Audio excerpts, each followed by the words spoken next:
குஷி குஷியா இருக்கீங்களா? ஓம் சாந்தி பிரதர். குஷி குஷியா இருக்கிறோம். Okay sister. இன்னைக்கு நாம வந்து சமீபமா ஃபேமஸான யூடியூபர் இர்ஃபான் சிவன்ற சேனல்ல. ஸோ அவர் வந்து முஸ்லீம் இல்லையா? பேர் பார்த்தாலே தெரியுது. ஸோ அவர் வந்து தஞ்சாவூர் கோயிலுக்கு போனார். ஸோ ஒரு முஸ்லீம் ஃபேமஸ் யூடியூபர் இந்து கோயிலுக்கு போறாருனாலே எல்லாருக்குமே பிடிக்கும். இந்துக்களுக்கு பிடிக்கும். மற்ற மதத்தினர் வந்தாலே பிடிக்கும் இல்லையா? ஸோ அப்ப நானும் பார்த்தேன். சரி என்ன பேசியிருக்கிறாங்க? அது உள்ள வந்து அனுமதி கிடையாது இல்லையா? இத எடுக்கிறதுக்கு அனுமதி கிடையாது. பட் வெளியில அந்த சுத்தலாம். ஸோ அதெல்லாம் எடுத்திருந்தாரு. அப்ப வந்து ஒரு இடத்துல உட்கார்ந்துட்டு இருக்கும்போது அவங்க ஒய்ஃப் பேசுறாங்க. இந்த கோயில்ல ஒரு மித்து இருக்குது. ஆ ஃபர்ஸ்ட் வந்து அவங்க ஒய்ஃப் வந்து இது வந்து ரிலிஜியஸ் பிளேஸ் கிடையாது. இது ஒரு ஹிஸ்டாரிக்கல் பிளேஸ்னா. பண்ணவரு இல்ல இது ரிலிஜியஸ் பிளேஸ் தான். ஹிஸ்டாரிக்கல் இதுவும் இருக்குது. பட் ரிலிஜியஸ் பிளேஸ் தான். ஏன்னா கடவுள வணங்குறாங்கல்ல. ஸோ அத சொல்லிட்டு என்ன சொன்னாரு, அப்ப அந்த ஒய்ஃப் என்ன சொன்னாங்கன்னா, இங்க ஒரு மித்து இருக்குது. என்னன்னா, இந்த நந்தி வந்து வளர்ந்துகிட்டே இருக்கும். வருஷம் வருஷம் வளர்ந்துகிட்டே இருக்கும் அப்படின்னு ஒரு மித்து இருக்குது அப்படின்னாங்க. ஸோ அத கேட்டா அது ஒரு பெரிய விஷயமா எடுத்துக்கல. அதுக்கப்புறம் கொஞ்சம் கொஞ்சம் கொஞ்சமா வந்து ஆ அதோடைய ரகசியத்தை வந்து பிரம்மகுமாரிகள் மூலமாக இறைவன் கொடுக்கிற ஞானத்துல அவர் ஒரு ரகசியத்தை சொல்றாரு. பார்த்தா அது இதுக்கும் பொருந்துது அப்படிங்கிறது ஆச்சரியமா இருந்தது. ஆக்சுவலா தஞ்சை பெரிய கோயில்ல அந்த நந்திக்கு மேல வந்து அந்த இது கட்டியிருப்பாங்க. சோ அதுல பாத்தீங்கன்னா கிருஷ்ணருடைய சித்திரம் வரைஞ்சிருக்கும் அதுல. அது ஆக்சுவலா கொஞ்சம் கொஞ்சம் பேர்ந்து வந்துட்டு இருக்கு. பட் இருந்தாலும் கிருஷ்ணர் ஓரளவுக்கு தெரியுது. குழந்தை கிருஷ்ணர். சோ அதை பார்க்கும்போதே நமக்கு அந்த கனெக்ஷன் தெரியுது. நந்திக்கும் கிருஷ்ணருக்கும் என்ன தொடர்பு அப்படின்னு நமக்கு இந்த ஞானம் தெரியறதுனால டக்குன்னு தெரியுது. அந்த கிருஷ்ணர் தான் ஒரு ஜென்மத்துல அந்த நந்தியா இருக்கிறாரு. ஆக்சுவலா இந்த நந்தியா இருந்து சிவனையே நினைத்துதான் அவர் கிருஷ்ணராவே பிறக்கிறாரு. அதுதான் அங்க காட்டப்பட்டு இருக்குது அப்படிங்கறது நமக்கு டக்குன்னு புரியுது. அவங்களுக்கு அறியாமலே அந்த காலத்துல அது செதுக்கி இருக்கிறாங்க. பண்ணிருக்கிறாங்க பாருங்க. அவங்களுக்கு அது டச் ஆகுது. ஆக்சுவலா நீங்க எங்க தேடினாலும் கிருஷ்ணருடைய கோயில்ல, பெருமாள் கோயில் எல்லாம் சிவனுடைய சிலையோ, லிங்கமோ பார்க்கவே முடியாது. ஆனா எல்லா சிவன் கோயிலும் கிருஷ்ணருக்கு ஒரு இடம் இருக்கும். எல்லா தேவதைகளுக்குமே இருக்கும். ஆமா, பின்னாடி பிரம்மா இருக்கும். அது வழியாதான் அந்த அபிஷேக தீர்த்தம் எல்லாம் விழுற மாதிரி காமிப்பாங்க. அபிஷேக தீர்த்தம் விழுற இடத்துக்கு மேல அந்த பிரம்மா இருக்கும். பிரம்மா விஷ்ணு சூப்பரா இருக்கும். அது இல்லாம நல்லா இருக்கும். அந்த தஞ்சை பெரிய கோயில்ல சில இடங்களை அடைச்சு வச்சிருப்பாங்க. அது ஒரு பாதாள சுரங்கமா போகும் போல இருக்கு. அதெல்லாம் அடைச்சு வச்சிருக்காங்க. அது மாதிரி நிறைய இருக்கு போல இருக்கு. அதே மாதிரி இன்னொரு ஊரு கூட இருக்கு. எனக்கு டக்குன்னு பேர் ஞாபகம் வரல. ஏதோ நல்ல பேரு. இதே மாதிரியே இருக்கும் கோயில். இது வந்து அப்பா கட்டினது. அது இவருடைய பையன் கட்டினது போல இருக்கு. ராஜராஜ சோழனுடைய பையன் கட்டினது. அது நல்ல பேர் அது. ராஜேந்திர சோழன். ராஜேந்திர சோழன் கட்டினது. அந்த கோயிலே நல்லா இருக்கும். அங்கேயும் இதே மாதிரியே சுரங்கப்பாதை இருக்கும். சோ அப்ப அவங்க என்ன சொல்லுவாங்கன்னா அந்த கோயிலோட இது இங்க வந்து கனெக்ட் ஆகுது அப்படின்றாங்க. இருந்தாலும் இருக்கும். பட் அது எல்லாத்தையும் மூடி போட்டு வச்சிருக்காங்க. கனெக்ட் ஆகும். அங்க இருக்கிற ஒரு ஸ்கூலுக்கு கூட இதுல இருந்து ஒரு கனெக்ஷன் வருது. நிறைய இடத்துக்கு போகுது. அங்க இருந்து ஒரு சுரங்கப்பாதை மாதிரின்னு சொல்லுவாங்க. கரெக்ட். நிறைய கோயில்கள்ல இந்த மாதிரி சுரங்கப்பாதை இருக்குது. ஆச்சரியமா இருக்குது. அதாவது இன்னைக்கு வந்து ஹமாஸ் தீவிரவாதிகள் வந்து பாலஸ்தீனுக்குள்ள அந்த பாதாள அறை அமைச்சது வந்து ரொம்ப ஆச்சரியமா பாக்குறோம். ஆனா அது ஏற்கனவே இந்தியாவில இருந்து இருக்குது அப்படிங்கறது ஆச்சரியமா இருக்குது. சோ எதுக்காக அதை அமைச்சாங்கன்னு தெரியல. எதிரிகிட்ட இருந்து தப்பிச்சு போறதுக்கா இல்ல வேற எதுக்காவதா தெரியல. அதுக்கும் வச்சிருக்கலாம். இல்ல இந்த மாதிரி பத்மநாத சுவாமி கோயில்ல அந்த தங்க சுரங்கம் தங்கம் எல்லாம் பதுக்கி வச்சது அதுக்காகவும் வச்சிருக்கலாம். கரெக்ட். அது மாதிரி ஏதாவது பொக்கிஷம் வச்சுக்கிற அறைக்கு போற இடமா கூட இருக்கலாம். கரெக்ட். சோ இதே மாதிரி இன்னொரு விஷயம் இன்னொரு சிஸ்டர் சொன்னாங்க. என்ன அப்படின்னா இதே மாதிரி நாமக்கல்லையும் சொல்லுவாங்க. ஆஞ்சநேயர்கள் ரொம்ப ஃபேமஸ். வடமாலை போடுவாங்க. அந்த அனுமன் ஜெயந்தி அப்ப ரொம்ப ஃபேமஸான கோயில் தமிழ்நாட்டுல அதுதான். நாமக்கல் கோயில் தான். அந்த ஆஞ்சநேயர் சிலையும் வளர்ந்துகிட்டே இருக்குது. ஒரு எப்படி அந்த நந்திக்கு மேல சவுறு கட்டி இருக்கிறாங்களோ ரூஃப், அதே மாதிரி இதுக்கும் இருந்துச்சு. அது இடிச்சதுக்கு அப்புறம் அது தலை தட்டின உடனே அதை இடிச்சிட்டாங்க. அது வளர்ந்துகிட்டே இருக்குது அப்படின்னாங்க. சோ அப்ப அவங்க என்ன சொன்னாங்கன்னா அது வளரும் தான். ஏன்னா ஒரே சிலை ஒரே மலை கல்லுல இருந்து பண்றது அது. மலை வளரதான் செய்யும். ஆனா நமக்கு சயின்ஸ் வந்து ரிவர்ஸா சொல்லி கொடுக்குது. மலை கொஞ்சம் கொஞ்சமா கரைஞ்சு வந்து மண்ணாகுது, இதாகுது. இதுக்கு பல மில்லியன் வருஷம் ஆகுது. நமக்கு தெரியும் பல மில்லியன் வருஷம் எல்லாம் கிடையாதுன்ட்டு. சோ அவங்க ஒரு அனுமானத்துல அப்படி சொல்றாங்க. ஆனா இது வளருமா அப்படின்னா கடவுளுடைய ஞானத்தை வைத்து பார்க்கும்போது வளரும்ன்றது கன்ஃபார்ம் ஆகுது. ஏன்னா கடவுள் கொடுக்கிற ஞானம் என்னன்னா இது 5000 வருட காலச்சக்கரம். ஆரம்பத்துல சொர்க்கமா இருக்கும் 2500 வருஷம், அடுத்தது நரகமாகும், கடைசின்னு ஒரு வருடம். அதான் இப்ப நடந்துட்டு இருக்குது. இப்ப கடவுளே வருவார். ஒரு செம்பன் நிறமான ஒளி உலகத்துல நட்சத்திரம் மாதிரி அவர் இருக்கிறார். அதுதான் பரந்தாமன்னு சொல்றோம். பரலோகம்னு கிறிஸ்தவர்கள் சொல்லுவாங்க. அங்க இருந்து கடவுள் வர்றார். அவரைத்தான் சிவன் இந்துக்களும், அல்லான்னு முஸ்லிம்களும், பரமபிதான் கிறிஸ்தவர்களும் சொல்றாங்க. கடவுள் ஒருத்தர் தான். சோ ஒரு வயோதிகர் உடல்ல வர்றாரு. அந்த வயோதிகருக்கு பிரம்மான்னு பேர் வைக்கிறார். எதுக்கு வர்றாருன்னா, இந்த கலியுகம் இந்த இந்த சக்கர ரகசியத்தை இப்ப நம்ம சொல்றது அவர் கொடுக்குற ஞானத்தை வச்சுதான் சொல்றோம். அப்ப இது 5000 வருட காலச்சக்கரம் தான். 5000 வருஷத்துக்கு ஒரு தடவை இந்த உலகம் ரொம்ப மோசமான நிலை அடையும் போது நான் வருவேன். வந்து இதை மீண்டும் சொர்க்கமாக மாறுற நேரத்துக்கு முன்னாடி வந்து அந்த சொர்க்கத்துக்கு உங்களை தகுதிப்படுத்துவேன். அதற்கான ஞானத்தை கொடுப்பேன். பட் எல்லாரும் என்னை ஏத்துக்கிறது கிடையாது. இது பைபிள்ல வரும் அடிக்கடி. இவ்வளவும் இருக்கும், ஆனாலும் நீங்க கேட்க மாட்டீங்க அப்படின்னு இருக்கும். அப்ப நமக்கு புரியாது, ஏன் கடவுள் தான் மாத்துவார் இல்ல. அப்ப அங்க என்ன ரகசியம்னா, கடவுளால முடியாது, அவர் எது வேணாலும் பண்ணுவாருன்றது கிடையாது. அவருடைய வேலை ஞானத்தை கொடுக்கறது தான். அதிர்ஷ்டம் உள்ளவங்க கேட்பாங்க. யாரு கேட்பாங்கன்னா, யார் சொர்க்கத்தில் தேவதையா இருந்து, ஏன்னா அங்க சொர்க்கத்தில் இதே பாரத பூமி தான் சொர்க்கமா இருக்கும். 2500 வருடத்தின் இறுதியில மக்கள் தொகை பார்த்தீங்கன்னா 33 கோடி. சோ அப்ப 33 கோடி ஆத்மாக்கள் தான் சொர்க்கத்துல வராங்க. அந்த 33 கோடி ஆத்மாக்கள் இப்ப வந்து அதே அதுக்கு அடுத்தது அதுதான் ஆதி சனாதன தேவி தேவதா தர்மம் சொல்றது. அது நரகத்தில் வரும்போது ஹிந்துன்னு மாறிடுது.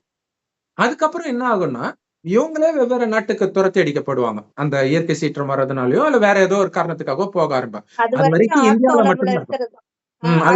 இருக்கனால ஒண்ணும் ஆகாது. அன்பு, அமைதி எல்லாம் அவங்க இயற்கையிலேயே இருக்கும்.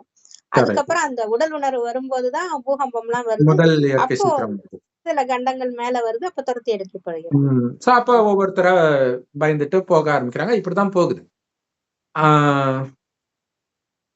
அங்க எந்த விதமான இயற்கை சீற்றமும் இருக்காது சொர்க்கத்துல. ஏன்னா எந்த விதமான பாவமும் நடக்காது. காரணம் என்னன்னா, அவங்க எல்லாமே ஒருவர் ஆத்மானே பார்ப்பாங்க. அது உயிர். அது புருவமத்தில நட்சத்திரம் மாதிரி ஜொலிக்கிறனால தான் இங்க பொட்டு வைக்கிற பழக்கம் இருக்கு. சோ அந்த ஆத்மா தான் கண் வழியா பாக்குது, வாய் வழியா பேசுது, எல்லாத்தையும் பண்றது அந்த உயிர் தான். இது வெறும் ஜடம் தான் அப்படிங்கிறது இயல்பாகவே அவங்களுக்கு தெரியும்.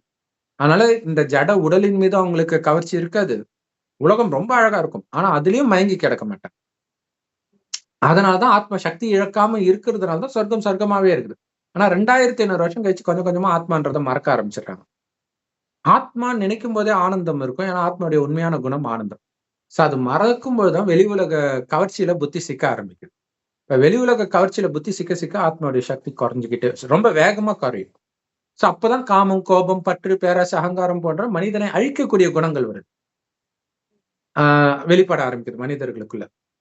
சோ அப்படி வர என்ன ஆகுது, இந்த குணத்தினால பாவம் செய்ய செய்ய ஒரு லெவலுக்கு மேல அதுக்கான தண்டனையும் கிடைக்க ஆரம்பிக்குது. அந்த தண்டனை அதிகமாக அதிகமாக தான் சொர்க்கத்தில் நமக்கு கடவுள் கொடுத்த செல்வம், ஆரோக்கியம், அழகு எல்லாத்தையும் படிப்படியா இழந்து இப்ப இன்றைய நிலைமையில இருக்கிறோம். இன்னைக்கு வந்து சகோதரர்களுக்கு, அதாவது பாரத பூமியில இருந்து தான் மற்ற நாடுகளுக்கே போறாங்க எல்லாருமே. சோ அப்ப மற்ற மதங்கள்லாம் அப்பதான் வர ஆரம்பிக்குது. நரகத்துலதான் மதங்கள் வருது. ஏன்னா துக்கம் வரும்போதுதான் மனிதன் கடவுளை தேடுறான். சோ அப்ப ஒரு மதங்களா உருவாக்குது. இப்ப கலியுகத்தின் இறுதியில இறைவன் வந்து இந்த ஞானத்தை ஒரு வயோதிகர் உடல்ல கொடுக்கிறார் இல்லையா? இந்த வயோதிகர் யாரு அப்படின்னா, இததான் சொல்ல வந்தேன். என்ன அப்படின்னா, சொர்க்கத்தில் இருந்தவர்கள் வந்து இப்ப எங்க இருப்பாங்க அப்படின்னா, இந்தியாவிலே இருக்கணும்னு அவசியம் கிடையாது. இந்தியாவிலயும் இருப்பாங்க. நிறைய பேர் இந்தியாவில தான் இருப்பாங்க. பட் நிறைய பேர் வெளியிலயும் இருப்பாங்க. ஏன்னா இங்க இருந்துதான் எல்லாரும் போறாங்கன்னும் போது, இங்க இருந்துதான் மற்ற மதங்களே உருவாயிருக்கும். இங்க இருந்துன்னா என்ன அர்த்தம்னா, தேவதைகள்ல இருந்து. சோ தேவதைகள் எல்லோருக்கும் அப்பா அம்மா தான். எல்லா மதத்தினருக்குமே. சோ அதனாலதான் நம்மளால வந்து எல்லா மதத்தினருக்கும் ஞானத்தை கொடுக்க முடியுது. அவங்களுக்கும் நம்மை பார்க்கும் பொழுது இவங்க நம்முடையவர்கள்னு அவங்களுக்கு தோணும். சோ அது வந்து நம்ம கமெண்ட்ல குரான் சேனல் எல்லாம் பார்க்க முடியும். உங்களுக்கு எல்லாமே தெரியுது, ஏன் ஏத்துக்க மாட்டீங்க முஸ்லிம் மதத்தை அப்படின்றாங்க. ஏன்னா நம்ம கிட்ட இருந்து போனதுனால நமக்கு தெரியும், அந்த அன்பும் இருக்கும் நமக்கு. அப்ப இப்படி எல்லா நாடுகள்லயும் இப்ப இருப்பாங்க சொர்க்கத்தில் இருந்த தேவதைகள். மறுஜன்மம் எடுத்து தான் யாருன்றதே மறந்துதான் இருப்பாங்க. இந்த ஞானத்தை கொடுக்கும்போது அவங்களுக்கு தான் இந்த ஞானம் பிடிக்கும். இதுதான் ஆச்சரியமான விஷயம். இன்னைக்கு பாத்தீங்கன்னா திரும்ப திரும்ப அந்த இறையாண்மையை மீட்கிறோம் அப்படின்ட்டு ட்ரம்ப் வந்து இது கிறிஸ்தவ நாடு அப்படின்னு அறிவிக்கிறார். சோ இங்கேயும் அதே மாதிரி மாறிட்டு இருக்கிறத பாக்குறோம். சோ எல்லா இடமே அதே மாதிரி மாறிட்டு இருக்கோம். ஏன்னா அவங்கவுங்க மதத்துக்கு இப்ப போயிடுவாங்க. இது இந்த இடத்துல இந்த மதம் தோன்றியது, அல்லது இந்த மதத்தை சார்ந்தவர்கள் தான் இங்க பெரும்பான்மையானவர்கள் இருப்பாங்க அப்படிங்கறத வச்சுதான் அமெரிக்கா. ஏன்னா அமெரிக்காவில கிறிஸ்தவ மதம் தோணல. பட் இங்க இருந்து போனவங்க கிறிஸ்தவர்கள் அப்படின்ட்டு அவர் சொல்லிட்டு இருக்கிறார். சோ இப்படி எல்லாமே வருது. அதே மாதிரிதான் நாமளும் நம்மளுடைய தாய் தர்மமாகிய ஆதி சனாதன தேவி தேவதா தர்மத்துக்கு வருவோம். இறைவனுடைய ஞானத்தை அவர்கள் தான் கேட்பாங்க. 1000 கோடி மக்கள் தொகையில வெறும் 33 கோடி பேர். அந்த 33 கோடியும் அப்படியே விழுந்து விழுந்து எல்லாம் கேட்க மாட்டாங்க. அது சும்மா பிரஜையா சொர்க்கத்துக்கு வந்துருவாங்க. பட் அந்த ராஜா ராணியா வர்றவங்க 16,108 பேர். அவங்கதான் விழுந்து விழுந்து அதிலே கிடப்பாங்க. அவங்களுடைய நினைவு தான் கதையில பாத்தீங்கன்னா, நரகாசுரன் 16,108 பொண்ணுங்களை அரெஸ்ட் பண்ணி வச்சிருக்கிறான். கிருஷ்ணர் நரகாசுரனை கொன்ன பிறகு அவங்கள விடுவிச்சு அவரே கல்யாணம் பண்ணிட்டாருன்னு காட்டிடுவாங்க. சோ அது கிருஷ்ணர் பண்ற வேலை கிடையாது. சிவபெருமான் வந்து காமம், கோபம், பற்று, பேராசை, அகங்காரன்ற ராவணன் அல்லது நரகாசுரனுடைய சிறையில நம்ம மாட்டிக்கிட்டு இருக்கோம். அந்த சிறையில இருந்து நம்மை விடுவிக்கிறார். எப்படி விடுவிக்கிறார்னா, உடம்பு நினைக்கிற வரைக்கும் நீங்க அதுலதான் இருப்பீங்க. நீங்க உடம்பு கிடையாது, ஆத்மான்னு உணருங்க. ஆத்மாவுடைய அப்பா சிவதந்தையை நினைவு பண்ணிக்கிட்டே இருங்க. சோ எந்த அளவுக்கு நீங்க அவரை நினைச்சுக்கிட்டே இருக்கிறீங்களோ அந்த அளவுக்கு அவருடைய தெய்வீக குணம் உங்களுக்கு வர ஆரம்பிக்கும். அது நிரம்ப நிரம்ப இந்த காமம், கோபம், பற்று, உலகில் கவர்ச்சி எல்லாத்துல இருந்தும் புத்தி விலகி தனக்குள்ளேயே ஆனந்தம் உருவாகிறத பார்க்க ஆரம்பிப்போம். ஏன்னா ஆனந்தம் வெளியில இருக்குதுன்னு நினைச்சிட்டு இருக்கோம். இப்ப உழுந்து காசு சம்பாதிக்கிறதுக்கு காரணமே வெளியில இருந்து ஆனந்தத்தை எடுக்கிறதுக்காக.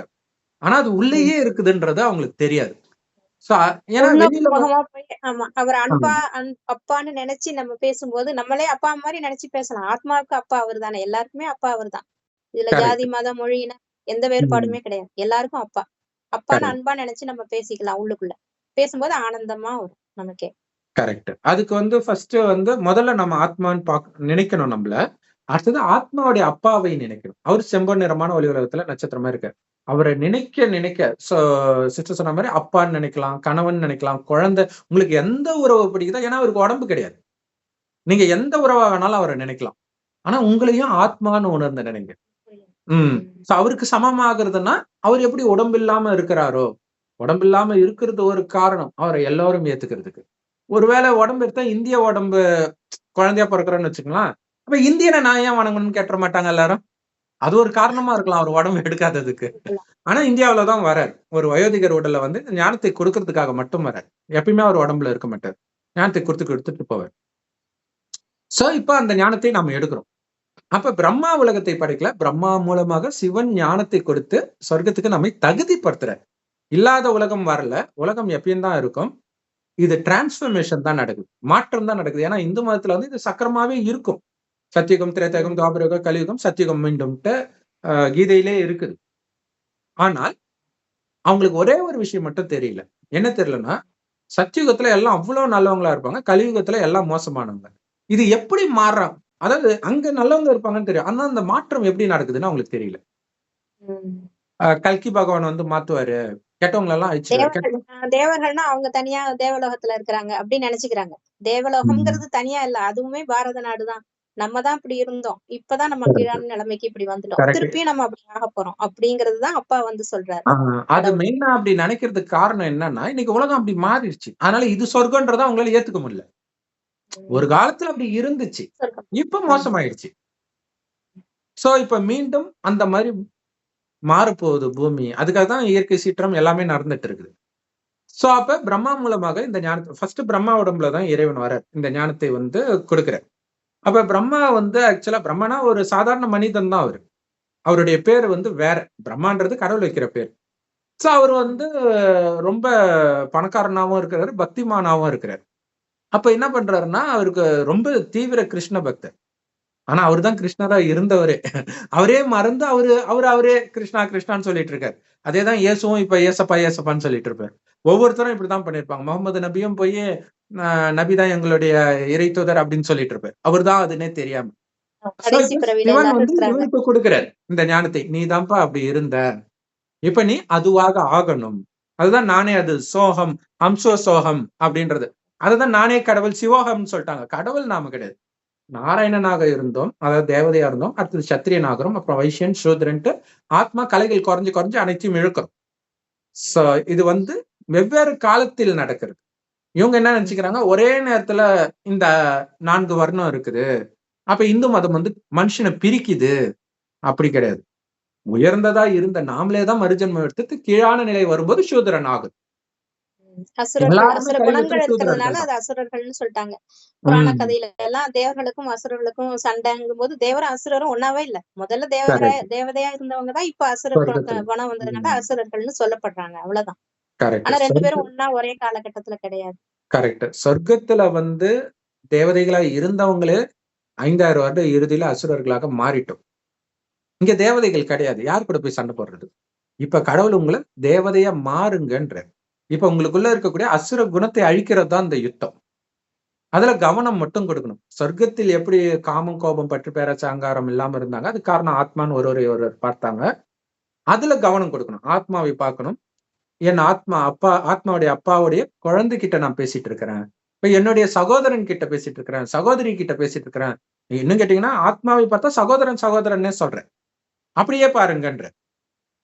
சோ அப்ப ஒளிப்புள்ளியாகி ஒளிப்புள்ளியை நீங்க பாக்குறது தான் இப்ப நம்ம பேசிட்டு இருக்க அந்த தஞ்சை பெரிய கோயில்ல கூட பின்னாடி கரெக்டா அந்த கோயிலுக்கு பின்னாடி பாத்தீங்கன்னா ஆக்சுவலா சுத்தி வரிசையா நிறைய சிலைகள் இருக்கும். அதுலயும் குறிப்பா பின்பக்கம் பாத்தீங்கன்னா லிங்கம் இருக்கும். நிறைய இடங்கள்ல 1 லிங்கம், 2 லிங்கம், 3 லிங்கம் ஒரு இடத்துல மட்டும் எப்படி இருக்கும்னா ஒரு லிங்கம் பெருசா இருக்கும். 108 லிங்கம் இருக்கும். ஒரே ரூம்லயே இருக்கும். சூப்பரா இருக்கும். ஒரே இந்த கொட்டகாரத்துல ஒரு லைனா இருக்கும். 108 லிங்கம் சின்ன ஒரே சைஸ்ல இருக்கும். ஒரு லிங்கம் மட்டும் பெருசா இல்ல ஒரு லிங்கம் பெருசா இருக்கும். நிறைய லிங்கம் சின்னதா இருக்கும். இன்னொரு லிங்கம் பாத்தீங்கன்னா அந்த பெரிய லிங்கத்தை விட கொஞ்சம் சின்னதா இருக்கும். இன்னொன்னு அதை விட சின்னதா இருக்கும். அந்த டிஃபரன்ஸும் இருக்கும். அப்ப என்னன்னா அது ஆத்மா எல்லாமே ஒரே ஆத்மா தான். சின்ன புள்ளி தான். கடவுள் நம்மளை விட பெருசாலாம் இருக்க மாட்டார். அவரும் ஆத்மா தான். ஆனால் குணத்துல வித்தியாசம் இருக்கு. இப்ப இறைவனுடைய ஞானத்தை எடுக்கும் பொழுது ஒரு சிலர் நிறைய எடுக்கிறாங்க, ஒரு சிலர் கம்மியா எடுக்கிறாங்க. அந்த குணத்தை வந்து அப்படி காட்டி இருக்கிறாங்க. இது எல்லாமே இப்ப நடக்கிற விஷயம். பிரம்மா மூலமாக இறைவன் இந்த ஞானத்தை கொடுக்கும் போது நடக்கிற விஷயம். அந்த பிரம்மா உடல்ல இறைவன் வர்றதுதான் அங்க நந்தியா போட்டிருக்காங்க. நந்தி சிவனுடைய வாகனம்னுவாங்க. சிவனுக்கு உடம்பு கிடையாது. உடல் இல்லாதவருக்கு ஒரு உடல் தேவைப்படுறதுதான் வாகனம்ட்டாங்க. அதுதான் வாகனம்னு சொல்றாங்க. ஆனா மனித உடல்ல தான் வர்றாரு. அங்க நந்தியை காட்டி இருக்கிறாங்க. அப்ப பிரம்மாவைத்தான் அங்க நந்தின்றது. பிரம்மா காதுல சொன்னா சிவனுக்கு கேட்கும்னா இப்ப பிரம்மாவுக்குள்ள இருந்தாதான்னு கேட்கும். இப்ப எனக்குள்ளேயே ஒருத்தர் இருக்கிறாரு, சிவனே வர்றாருன்னு வச்சுக்கோங்களா, இந்த காது வழியா தானே அவர் கேட்க முடியும். சோ அதுதான் அதோடைய அர்த்தம். பட் ஆனா பக்தியில தெரியாமலே அதை பண்ணிட்டு இருக்கிறாங்க. அது பசுபதி பாசம்னு சொல்லுவாங்க. அதனால அந்த பசு மாதிரி அத வச்சிட்டாங்கன்னு நினைக்கிறேன். ஆமா, பசுன்றது ஆத்மான்றது அந்த கிருஷ்ணர் இதுல கூட அப்படிதான் சொல்லுவாங்க. அங்கேயுமே பசு காட்டி இருப்பாங்க. பசுவோட தானே எப்பயுமே அவர் இருப்பாரு. சரி, இப்ப என்னன்னா இப்ப கடவுள் சொல்றது வந்து முதல்ல இந்த பிரம்மா வந்து சத்சங்கம் நடத்தும் போது எல்லா குருமார்களும் தினம் தினம் ஒவ்வொரு குருமார்கள் 13 குருமார்களை வச்சு சத்சங்கம் நடக்கும். ஒவ்வொரு நாள் ஒரு குருமார். சோ அதை கேட்கறதுக்கு நிறைய பேர் வருவாங்க. இவரும் ஆர்வமா உட்காந்து கேட்பாரு. ஒரு நாள் என்ன பண்றாரு, திடீர்னு அவர் பாட்டுக்கு எழுந்து போறாரு. அவங்க மருமகளுக்கு டவுட். அப்பவே இவருக்கு வந்து 60 வயசு ஆயிடுச்சு. இப்ப அவங்க மருமகளுக்கு வந்து நம்ம மாமா இப்படி எல்லாம் பண்ண மாட்டாரு. ஏன்னா இது குரு அவமதிக்கிறது. நான் சொல்றது 1936ல. இப்பவே கூட அப்படி பண்ண மாட்டாங்க. பட் அப்பெல்லாம் ரொம்ப மரியாதையா இருப்பாங்க இல்லையா? இப்படி பண்ண மாட்டாரு. ஒருவேளை உடம்பு சரியில்லையோ மாமாவுக்கு அப்படின்ட்டு பின்னாடியே போறாங்க. போனா ஒரு கதை சாத்தி இருக்குது. கதவை திறந்தா ரூம் ஃபுல்லா அப்படியே செம்பொன் நிறமா ஒளி உலகம் மாதிரி அப்படியே தக தக தக தகன்னு மின்னுது. அப்படியே அந்த இடத்துல அப்படியே ஒளியா அவருடைய நெத்தியில தெரியுது. அவருடைய வாய் வழியா சிவோகம் சிவோகம், நானே சிவன் நானே சிவன், இவர் உடலை பயன்படுத்தி நான் பேசுகிறேன் அப்படின்னு கேக்குது. இத முதல்ல அவங்க மருமகள் தான் பாக்குறாங்களே. சோ இப்ப பாருங்க, மருமகள் கண்ணு முன்னாடி பாத்துட்டாங்க. சோ அப்ப பேசுறது கடவுள் அவங்களுக்கு தெரியும். அடுத்தது பிரம்மாவுக்கு வந்து கொஞ்சம் கொஞ்சமா அவருக்கு பிரம்மாவுக்கும் உடனடியா புரியல. அதுக்கப்புறம் தான் கொஞ்சம் கொஞ்சமா, ஏன்னா அவர் அறியாம அவரு போய் செவுத்துல எல்லாம் கிறுக்கிட்டு இருப்பாரு. இந்த மாதிரி சக்கரம் இதெல்லாம் போட்டு இருப்பாரு. உள்ள இருந்து ஒருத்தர் பண்றாருன்னு தெரியல. ஆனா ஏதோ நடக்குதுன்னு மட்டும் தெரியும். உடனே பிசினஸ் எல்லாம் மூட்டை கட்டி வச்சுட்டு அவர் தனிமை தேடி கல்கத்தா போறாரு. அங்க இங்கன்ட்டு போயிட்டு இருக்கிறாரு. காசியில கூட வந்து இருந்திருக்கிறாரு. 3 மாசமா 6 மாசமா காசியில இருந்து தியானம் பண்ணி இருந்திருக்கிறாரு. அப்பதான் உணர்ந்திருக்கிறாரு சிவன் நம்ம உடம்புல இறங்கி சொல்றது அப்படின்னு உணர்ந்திருக்கிறாரு. அவருக்கும் காட்சி கிடைக்குது. அப்புறம் தான் காட்சி கிடைக்குது. என்ன காட்சி கிடைக்குதுன்னா உலகழிவின் காட்சி கிடைக்குது. உலக யுத்தத்தெல்லாம் பாக்குறாரு. 1936ல கடைசியா நடக்க போற உலக அழிவு பாக்குறாரு. அப்படியே அழுவுறாரு. ஐயோ போதும் போதும்ட்டு. அதுக்கப்புறம் ஒண்ணு காட்டுறாரு, சொர்க்கத்தை காட்டுறாரு. சோ அப்ப சொர்க்கத்தில் வந்து ஆக்சுவலா முதல்ல சொர்க்கம் தான் காட்டினாருன்னு நினைக்கிறேன். அடுத்ததான் உலகழிவு.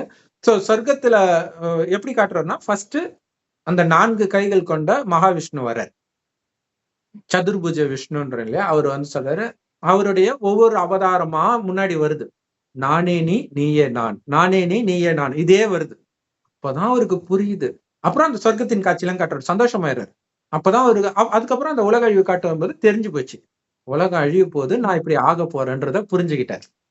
இது எல்லாரும் புரிஞ்சுக்க மாட்டாங்க இல்லையா, அது அவரு புரிஞ்சுக்கிறாரு. சோ இப்ப பிரம்மாவுக்கு மட்டும் இந்த ஞானம் கிடைக்குது. இப்ப என்ன பண்றாரு அப்படின்னா, அவர் பாட்டுக்கு இறைவன் நினைவுல இருக்கிறாரு. அவங்க வீட்டுல மருமக பாக்குறாங்க, மகனுக்கு நம்பிக்கை வருது, மனைவிக்கு நம்பிக்கை வருது. அவங்க வீட்டுல இருக்கிறவங்களுக்கு மட்டும் இது புரியுது. அதுக்கப்புறம் என்ன ஆகுது, கொஞ்சம் கொஞ்சமா அந்த ஊர்ல இப்ப நான் சொல்றதெல்லாம் வந்து பாத்தீங்கன்னா பாகிஸ்தான் இந்தியாவில இருந்து பிரியறதுக்கு முன்னாடி அங்க நடந்தது. இப்ப பாகிஸ்தானா இருக்கிற இடத்துல அங்க ஒரு ஹைதராபாத்னு ஒண்ணு இருக்குது. சோ அந்த இடத்துல நடந்தது இது. சோ அப்ப வந்து என்ன ஆகுதுன்னா, அந்த அவர் இருக்கக்கூடிய கிராமத்துல இருக்கிற நிறைய பேருக்கு காட்சி கிடைக்குது. என்ன காட்சி கிடைக்குதுன்னா, பிரம்மாவுடைய காட்சி கிடைக்குது, டக்குனு கிருஷ்ணருடைய காட்சி கிடைக்குது. அப்ப இவங்களுக்கு வந்து இவங்களுக்கு தெரியும் பிரம்மா யாருன்னு தெரியும். சோ அதனால ஏன்னா ரொம்ப ஃபேமஸானவர் அந்த ஊர்ல, பெரிய ஆள், வைர வியாபாரி. சோ அதனால எல்லாருக்கும் தெரியுது. ஜெனரலாவே கிராமத்துல ஒருத்தர் தெரியும் வேற. சோ அப்ப அந்த காட்சி கிடைச்சோடனே அப்படியே போக ஆரம்பிக்கிறாங்க. இப்படியே கொஞ்சம் கொஞ்சமா வந்து சேருது கூட்டம். யாரையும் போய் கூப்பிடலாம் இல்ல. அப்ப இப்படியே ஒரு 400 பேர் வந்துட்டாங்க. சோ அதுக்கப்புறம் என்ன ஆகுது, அந்த நேரம் தான் 2வது உலகப் போர் எல்லாம் நடக்குது. அப்ப ரூம்லயே இருந்துகிட்டு இந்த ஞானத்தை கொடுப்பாங்க. அடுத்தது யோகத்துல இருப்பாங்க. யோகன்றது இறைவனை நினைக்கிறது, ஆத்மான்னு வந்து இறைவனை நினைக்கிறது. சோ இதை பண்ண பண்ண பண்ண பண்ண பண்ண அப்படியே அந்த உலக இதெல்லாம் முடிஞ்சு, அந்த 2வது உலகப் போர் எல்லாம் முடிஞ்சு அதுக்கப்புறம் இவர் என்ன பண்றாரு, அதுக்குள்ள வந்து இந்தியாவுக்கும் துரத்திடுறாங்க. பாகிஸ்தான் பிரிஞ்சிருது. பிரிஞ்சதுக்கு அப்புறம் வந்து அவங்களே வந்து அரசாங்கமே வந்து சேஃப்டியா அனுப்பி வைக்கிறாங்க. நல்ல பேர் அவங்களுக்கு. கப்பல்ல வந்து அனுப்பி வச்சிடறாங்க பாதுகாப்பா. அப்புறம் இங்க வந்து ராஜஸ்தானுக்கு வந்துடுறாங்க. சோ இப்ப ராஜஸ்தான் அபுமலையில தான் இந்த இயக்கம் இருக்குது. அப்ப என்ன ஆகுது, ஒவ்வொரு இந்த 400 பேர் குழந்தையா வந்தவங்க பெருசாயிட்டாங்க இல்லையா, அதுக்கப்புறம் ஒவ்வொருத்தரா ஒரு ஸ்டேட்டுக்கா போங்க, இந்த ஞானத்தை கொடுங்க அப்படின்னு சொல்லி கொஞ்சம் கொஞ்சமா அனுப்பி ஒவ்வொருத்தருக்கா இந்த ஞானம் போய் போய் இன்னைக்கு உலகம் ஃபுல்லா பெரிய நம்பர் 1 ஆன்மீக இயக்கமாக இது இருக்குது. சோ இப்ப வந்து இந்த பிரம்மா இருக்கிறாரு இல்லையா, ஒரு மனிதன், அவர் உடம்புல இறைவன் வந்து ஞானத்தை கொடுக்கிறாரு. இவரைத்தான் ஆக்சுவலா ஆதாம்னு சொல்றது. பிரம்மாவைத்தான் ஆதாம்னு மற்ற மதத்துல சொல்றது. அதாவது தேக உணர்வுலே இருக்கிறது, மண்ணுனால ஆன இந்த தேக உணர்வுல இருக்கிறவங்கள எழுப்புறாரு, நீ தேகம் இல்ல ஆத்மான்னு. சோ அதுதான் தன் ஜீவ சுவாசத்தை கொடுத்து மண்ணிலிருந்து எழுப்பினார்னு அவங்க அப்படியே மேலோட்டமா பாத்துக்கிறாங்க. இப்ப இந்த பிரம்மாவுக்கு வாய் வழியாக இந்த ஞானத்தை கேட்கிறவங்க பிரம்மாவுடைய குழந்தை ஆகும். அதுதான் பிரம்மகுமார் குமாரிகள் அப்படின்னு சொல்லப்படுது.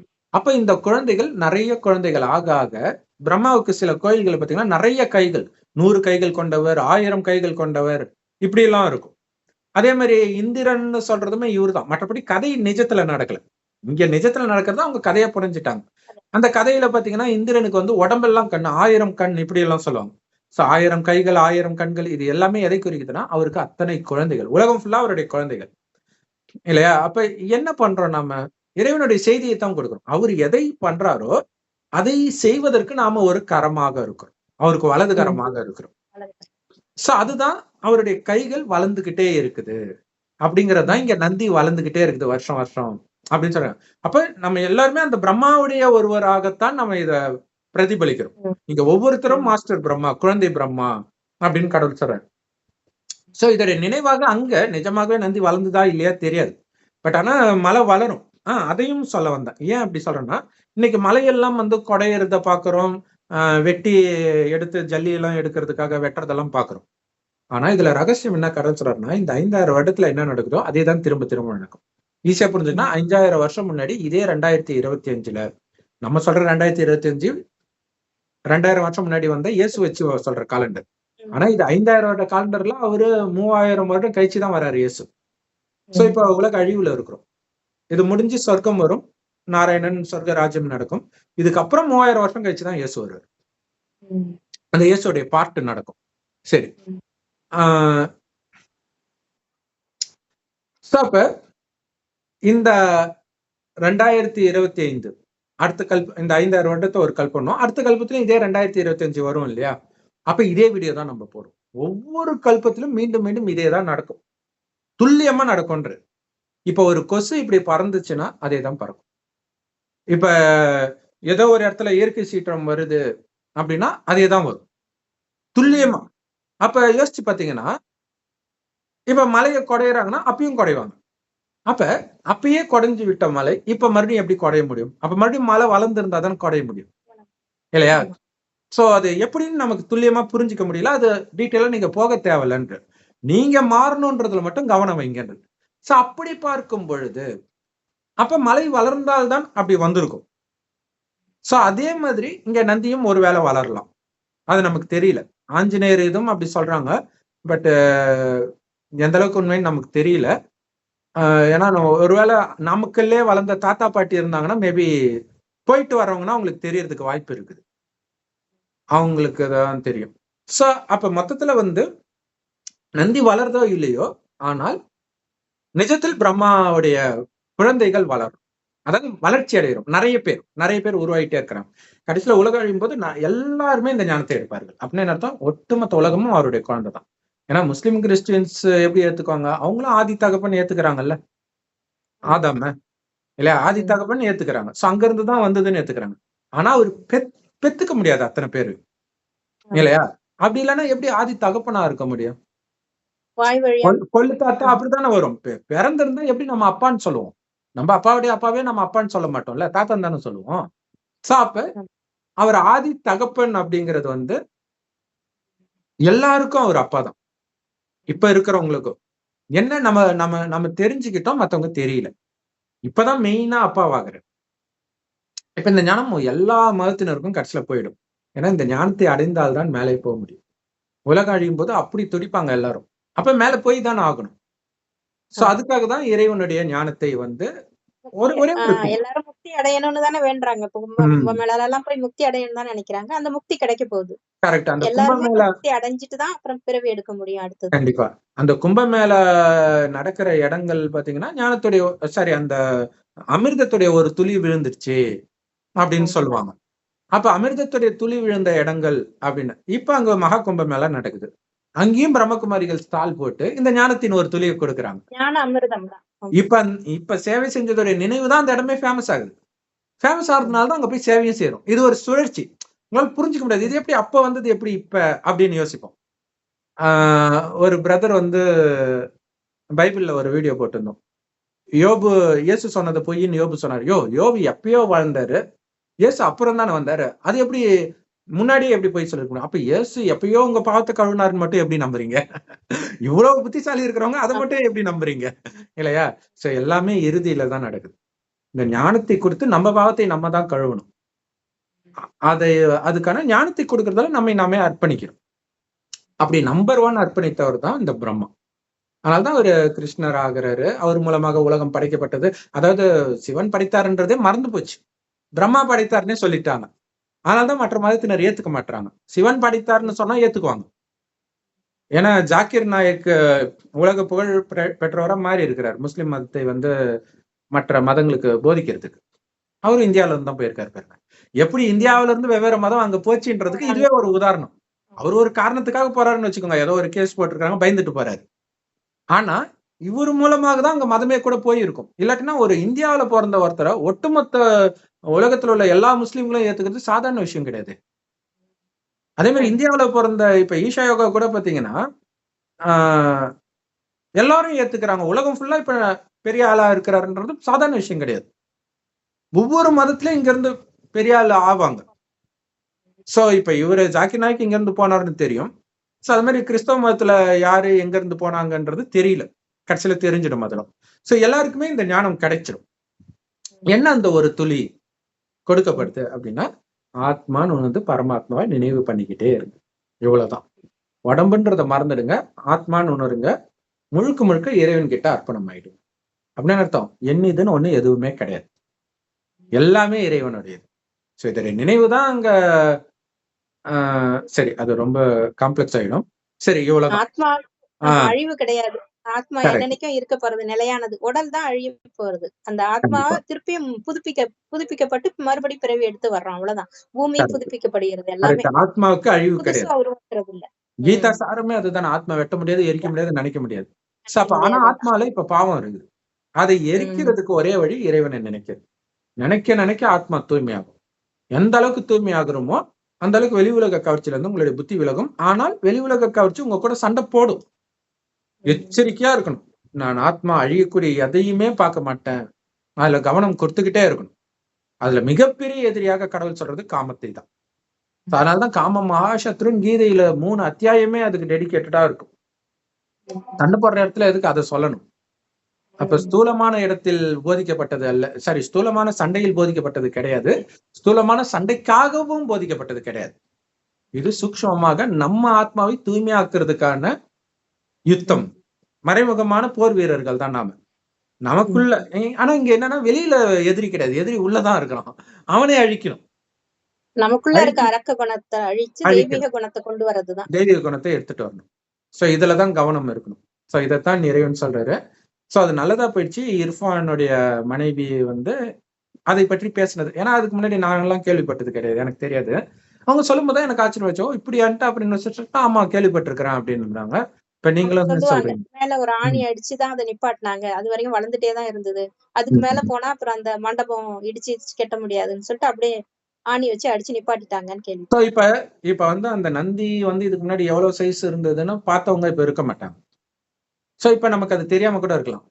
ஆனா ஒரே தலைமுறையில நடந்ததை பார்த்தது சிஸ்டர் ஒரு சம்பவம் சொல்லுவாங்க. சொல்லுங்க சிஸ்டர். அந்த பிள்ளையார். ஆமா, அந்த எங்க பாட்டி காலத்துல எங்க பாட்டி ஒரு சின்னதா ஒரு சாணத்துலதான் ஒரு பிள்ளையார் பிடிச்சு வச்சிருக்காங்க. அதுக்கு டெய்லி அது பிள்ளையார்ன்ற பாவனையில அந்த சாணி பிள்ளையார் இப்ப கூட பிடிப்போம்ல எல்லாருமே, ஒரு ஃபங்க்ஷன் பொங்கலுக்கு எல்லாம் பிடிச்சு வைப்போம். அத தினமுமே அதுக்கு பால் அபிஷேகம் பண்றது, எண்ணெயை ஊத்தி அபிஷேகம் பண்றது, இப்படி ரொம்ப பக்தி பாவனையோட கும்பிட்டுட்டு வர அந்த பிள்ளையார் கொஞ்சம் கொஞ்சமா சைஸ் பெருசாயிடுச்சு. சாணத்துல வளர்ந்தது கல்லு பிள்ளையார் மாதிரி ஆயிடுச்சு ஸ்ட்ராங்கா.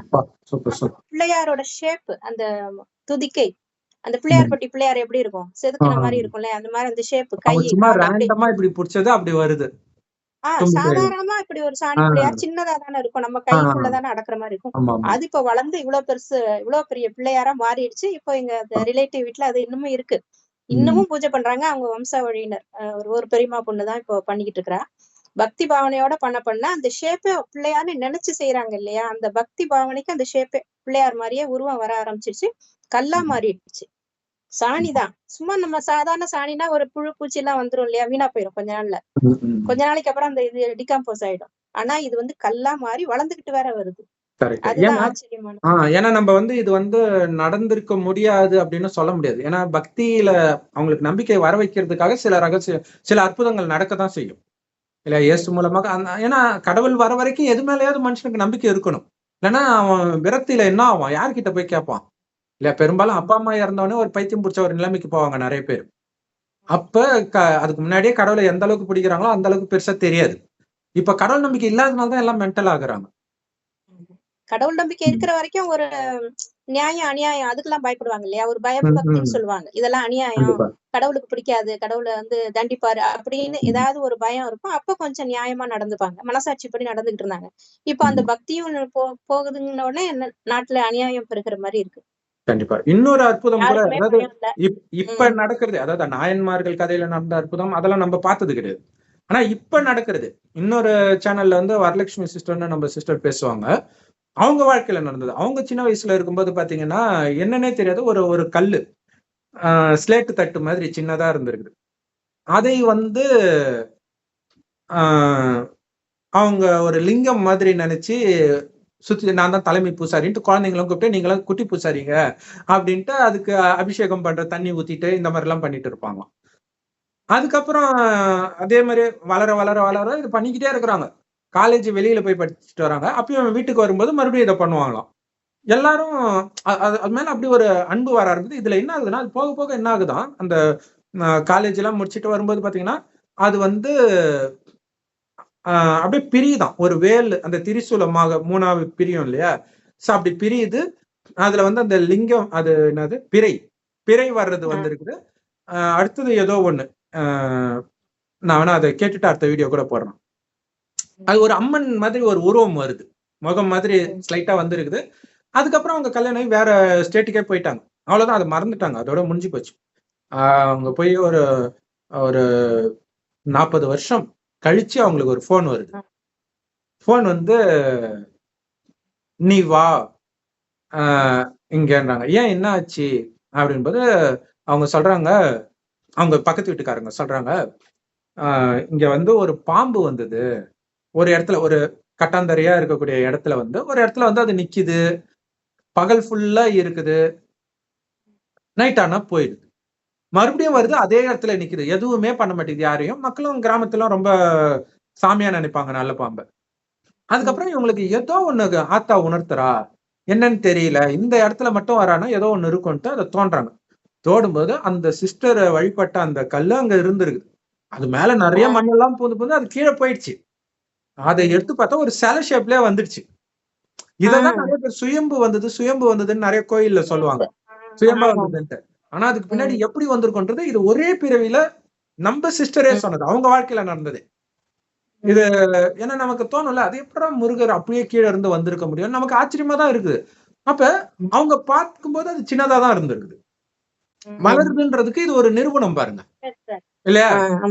இப்ப அது பெரிய சிலையாகவே வந்திருக்குது, ஆச்சரியமா இருக்குது. அவங்க இருக்கும்போது அது சின்ன ஸ்லேட் மாதிரி தான் இருந்துச்சுன்றாங்க.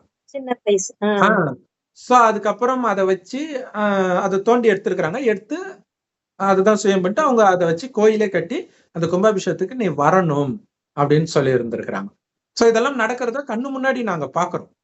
சோ அதனால பக்தியில வந்து சில விஷயங்கள் நடக்கும். கடவுள் ஒரு நம்பிக்கை கொடுக்கிறாரு, குழந்தை ஆசைப்படுறா அப்படின்னு சொல்லிட்டு எல்லாம் செய்யறாரு பாருங்க. கண்டிப்பா. அதே மாதிரி வந்து முஸ்லிம் மதத்திலயும் பாத்தீங்கன்னா பாலைவனத்துக்கு இடையில ஜம் ஜம்ன்ட்டு ஒரு குளம் இருக்கும் மெக்காவில். என்னன்னா அது அந்த ஆக்சுவலா கதை நடக்கல, அது நமக்கு தெரியும். பட் ஆனாலும் அவங்களுக்கு அது அது நடந்துச்சுன்னு நிச்சய புத்தி வரணும். இப்ப நமக்கு போடுறாங்க இல்லையா, முருகனுடைய கால் இங்க இருந்தது, அந்த கால் படிஞ்சதெல்லாம் காட்டுவாங்க. ஒரு பாறையில அவருடைய கால் இருக்கும், அப்படியே மனித கால் மாதிரியே இருக்கும், ஆச்சரியமா தான் இருக்கும் இல்லையா? இதே மாதிரி ராமர் பாதம்னு நிறைய இடங்களை காட்டுவாங்க. அது இலங்கையிலயுமே ராமர் பாதம் இருக்குன்னு அந்த இடம், அப்புறம் சீதை இருந்த இடம் அசோகவனம், அதெல்லாம் சொல்லுவாங்க. சோ இது எல்லாமே பாத்தீங்கன்னா அந்த நம்பிக்கையை வர வைக்கிறதுக்காக தானே தவிர நிஜத்தில் நடந்தது கிடையாது. உண்மையிலே ஆத்மாக்களாகிய நாம தான் சீதைகள். அந்த ஆத்மா தான் இன்னைக்கு ராவணன் கிட்ட மாட்டிக்கிட்டோம். ராவணன்றதே காமம், கோபம், பற்று, பேராசை, அகங்காரம், இந்த 5 விகாரம் மானிடமும் இதே 5 விகாரம் பெண்ணிடம் உள்ள இணைந்த ரூபம் தான் 10 தலை ராவணன். மற்றபடி 10 தலை தூக்கிட்டு யாரும் கிடையாது.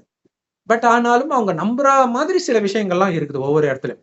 அதே மாதிரி அங்க முஸ்லிம் மதத்துல பாத்தீங்கன்னா அந்த இப்ராஹிம்ன்றவருடைய 2வது மனைவியை ஃபர்ஸ்ட் மனைவி துரத்த சொல்றோம், குழந்தையோடவே, கை குழந்தையோட.